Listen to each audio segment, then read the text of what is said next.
tidak dengan hormat atau PDDH sebagai anggota Polri. Tangis Kompol Kosmas pecah usai dinyatakan oleh Ketua Majelis Sidang KKIP memberhentikannya tidak dengan hormat atau PTDH sebagai anggota Polri. Mendengar putusan pemecatan, Kosmas Kajugai menangis, menyatakan ia tak memiliki niat melindas Afan. Ia menyebut peristiwa itu di luar dugaannya. Dengan kejadian atau peristiwa bukan menjadi niat, sungguh-sungguh demi Tuhan bukan ada niat untuk membuat orang celaka, tetapi sebaliknya. Namun peristiwa itu sudah terjadi. Pada kesempatan ini saya juga mau menyampaikan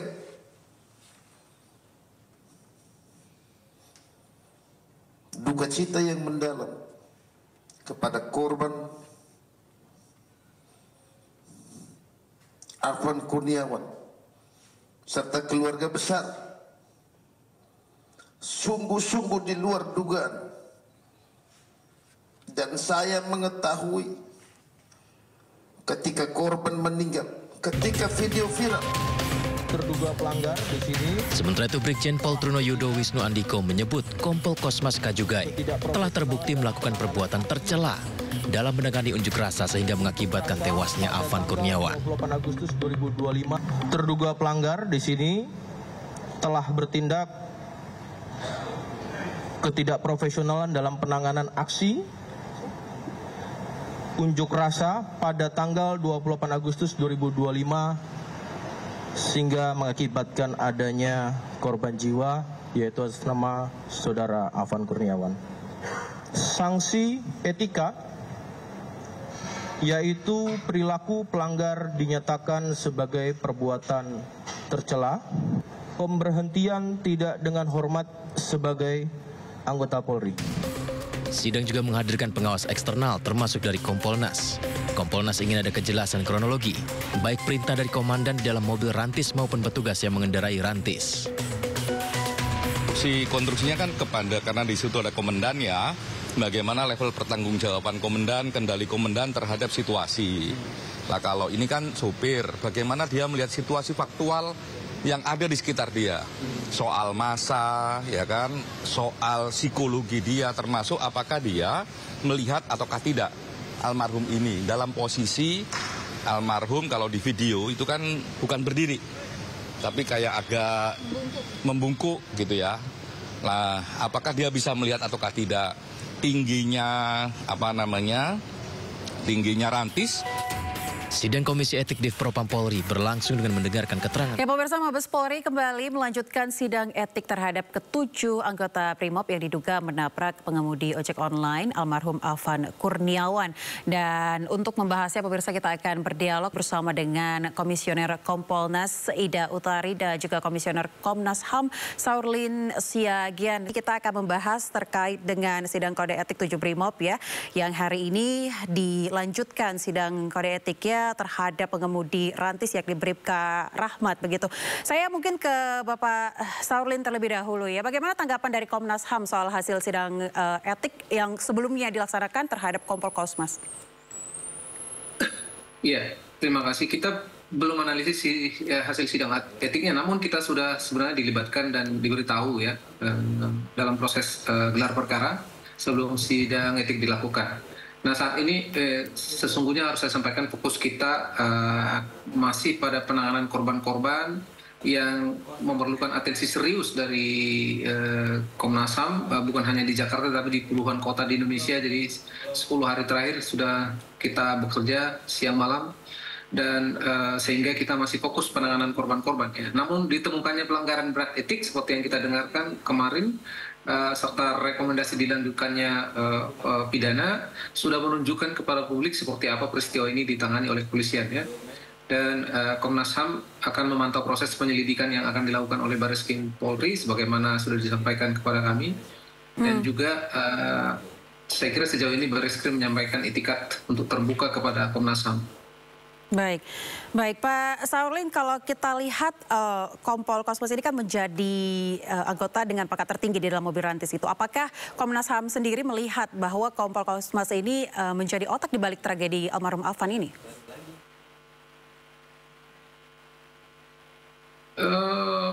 Belum bisa kita simpulkan seperti itu. Baik, baik saya ke Ibu Ida Utari. Ibu, ini kan persidangan kode etik ini menjadi salah satu rekomendasi ya dari Kompolnas begitu ya, dan sudah ditetapkan juga oleh Divisi Propam Polri bahwa Divisi Propam Polri ini menemukan adanya unsur pidana yang dilakukan oleh Kompol Kosmas dengan pelanggaran kode etik berat. Dari Kompolnas sendiri tanggapannya seperti apa, Ibu?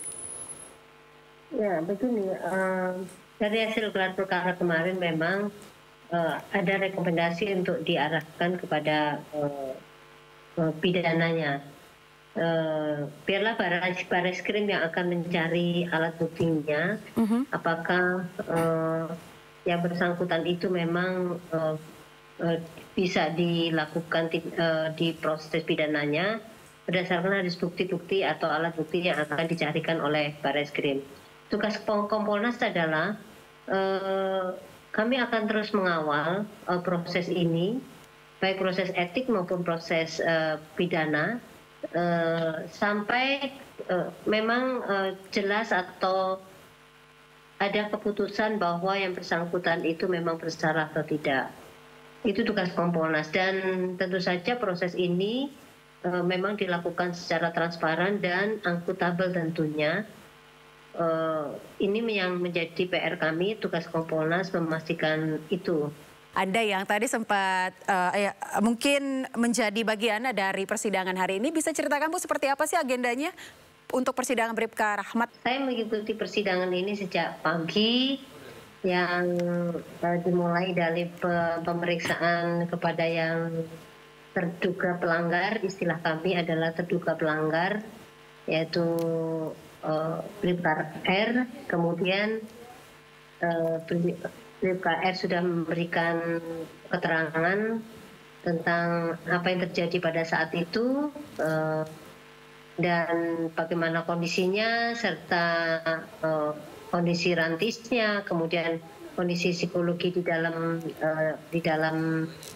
rantis itu bagaimana. Kemudian yang berikutnya adalah pemeriksaan kepada para saksi dan kemudian penuntutan dan pembelaan. Jadi sekitar itu, dan kemudian mereka sudah melakukan secara baik dan lancar, transparan, tidak ada tekanan dari siapapun. Kami melihatnya seperti itu, dan saat ini kita sedang menunggu bagaimana hasil sidang komisi kode etik ini, dan mungkin dalam waktu yang tidak terlalu lama akan diputuskan sanksi kode etik yang akan diberikan kepada saudara atau terduga pelanggar Bribka R, Mbak. Baik, berarti dalam persidangan kode etik ini ada sejumlah agenda ya. Tadi mendengarkan keterangan dari Bribka R, kemudian juga pemeriksaan para saksi. Juga ini ya Bu ya, memperlihatkan bukti-bukti kuat juga begitu ya di persidangan. Salah satunya apakah video yang sempat viral kemarin yang menunjukkan mobil rantis ini menabrak korban ini menjadi salah satu bukti yang kuat, Ibu? Karena kalau berdasarkan informasi yang beredar di media sosial begitu ya, ada nampak begitu bahwa korban ini didorong oleh salah satu massa aksi yang ada di sana, atau seperti apa Bu faktanya?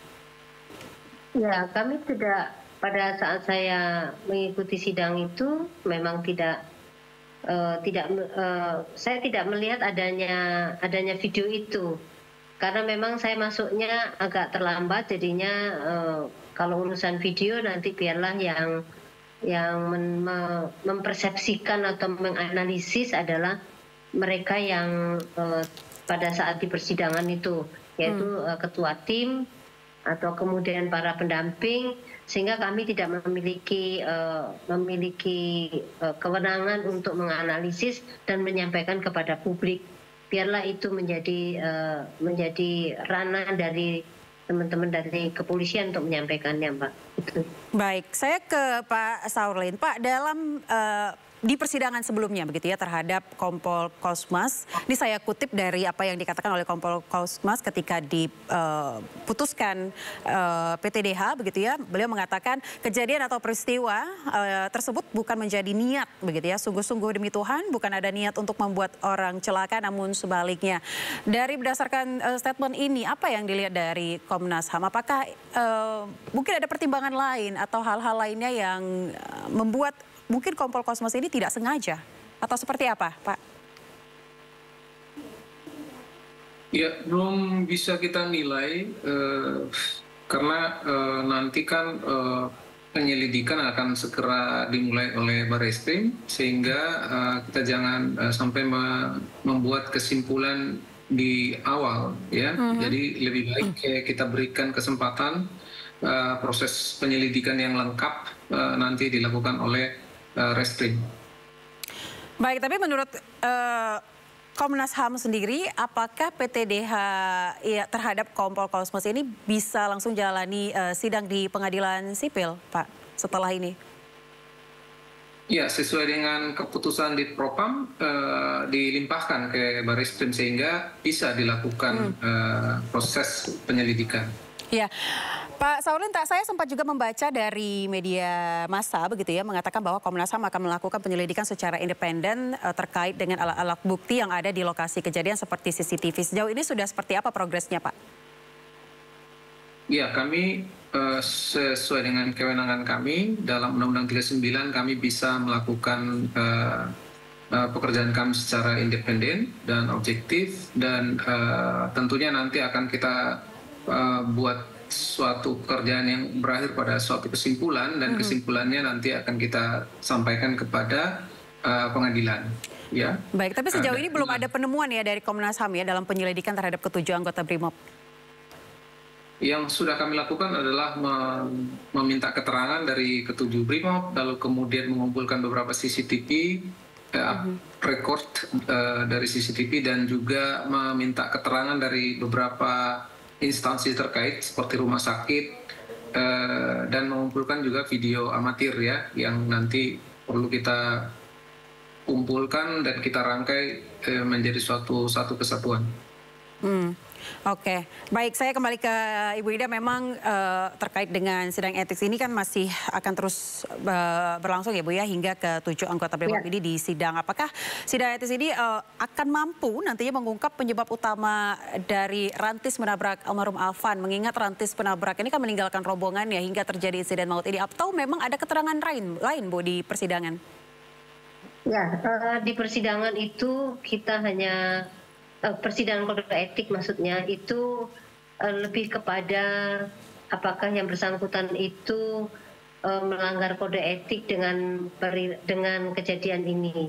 Tapi untuk membuktikan bahwa pelanggar niat kemudian ada kesengajaan atau tidak atau kemudian apakah ini merupakan pidana itu ada di ranahnya penyelidikan yaitu di Barreskrim. Nah, di dalam untuk diketahui juga bahwa menuju proses kode etik ini sudah dilakukan sebelumnya yaitu audit investigasi. Nah, audit investigasi ini sudah mengarah kepada mencari bukti-bukti, mencari bukti-bukti untuk masuk ke dalam kode etik ini, Mbak. Baik. Sehingga dilakukanlah gelar perkara yang kemarin, sehingga diputus bahwa ternyata bisa dilakukan pemeriksaan di kode etik. Bisa dilakukan di pemeriksaan di selanjutnya yaitu pidananya umpamanya gitu. Nah, dari audit investigasi inilah maka masuk ke dalam pemeriksaan kode etik ini. Di dalam kode etik inilah kemudian terjadi pemeriksaan saksi, kemudian pelakunya atau terduga pelanggar, dan ternyata memang yang bersangkutan terbukti bahwa atau Kompol C terbukti bahwa dia melanggar kode etik sesuai dengan pasal 13. Nah, itulah yang kemudian yang bersangkutan diberikan keputusan atau diberikan putusan kode etik bahwa yang bersangkutan melanggar dan diberikan salah satunya ada 2, yaitu secara administratif berarti yang bersangkutan diberikan pidananya untuk PTDH. Baik. Itu Mbak prosesnya. Berarti iya. Berarti ini dari Kompolnas sendiri menilai bahwa sanksi pemberhentian tidak dengan hormat kepada Kompol Kosmas ini sudah sesuai ya, Bu ya? Ya, sejauh ini kalau memang dari hasil dari yang diikuti selama ini dalam persidangan ini sudah memenuhi untuk di PTDH. Baik. Kalau dari Komnas HAM sendiri seperti apa Pak Saurlin? Ya, kan ada 2 hal itu ya. Satu keputusan etik dan keputusan etik untuk putusan masing-masing terhadap 7 orang, dan satu lagi dilimpahkan ke Bareskrim Polri. Nah, saya kira yang pertama sudah pada tempatnya saya kira untuk hasil sidang etik itu, namun kita harus menunggu lagi proses pidana di Bareskrim Polri.